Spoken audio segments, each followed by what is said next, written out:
அண்ணா பல்கலைக்கழகம் அருகே உள்ள அழகப்பா கல்லூரி விடுதியில் மாணவர் ஒருவர் தூக்கிட்டு தற்கொலை செய்து கொண்டுள்ளார். சபரீஸ்வரர் என்ற மாணவர் தூக்கிட்டு தற்கொலை செய்து கொண்டதாக தற்பொழுது தகவல் வெளியாகியுள்ளது. மாணவரின் தற்கொலைக்கான காரணம் குறித்து கோட்டூர்புரம் காவல்துறையினர் தற்பொழுது தீவிர விசாரணையில் ஈடுபட்டு வருகின்றனர். இதுகுறித்து கூடுதல் விவரங்களை வழங்குவதற்காக செய்தியாளர் சுப்பிரமணியன் இணைப்பில் உள்ளார். வணக்கம் சுப்பிரமணியன், தற்பொழுது அண்ணா பல்கலைக்கழக விடுதியில் மாணவர் ஒருவர் தற்கொலை செய்து கொண்டதாக தகவல் வெளியாகியுள்ளது. இதுகுறித்து கூடுதல் விவரங்களை பகிரலாம்.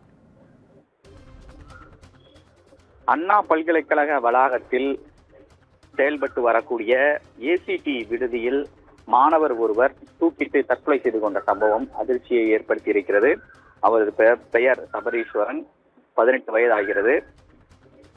அழகப்பா காலேஜ் ஆஃப் டெக்னாலஜியில் அந்த கல்லூரியில் இவர் படித்து வருகிறார். அந்த கல்லூரியுடைய விடுதி என்பது அண்ணா பல்கலைக்கழகத்தில் வளாகத்தில் செயல்பட்டு வருகிறது. சமீபத்தில் தனக்கு படிக்க விருப்பமில்லை என்று கூறி அவர் டிசி கேட்டு கல்லூரி நிர்வாகத்திடம் கடிதம் கொடுத்திருப்பதாக தகவல்கள் வெளியாகி இருக்கிறது. இந்த நிலையில்தான் அந்த மாணவர் தற்போது தற்கொலை செய்து கொண்டிருக்கிறார். தகவல் அறிந்து கோட்டூர்புரம் போலீசார் சம்பவ இடத்திற்கு சென்று விசாரித்தார்கள். மாணவனுடைய உடல் பிரேத பரிசோதனைக்காக ராயப்பேட்டை அரசு மருத்துவமனைக்கு அனுப்பி வைக்கப்பட்டிருக்கிறது.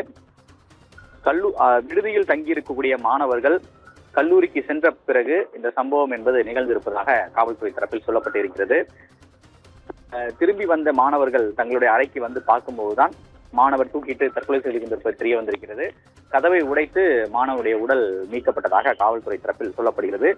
உடல் பிரேத பரிசோதனைக்காக ராயப்பேட்டை அரசு மருத்துவமனையில் வைக்கப்பட்டிருக்கிறது. தொடர்ந்து போலீசார் விசாரணை மேற்கொண்டு வருகிறார்கள். விவரங்களுக்கு நன்றி சுப்பிரமணியன்.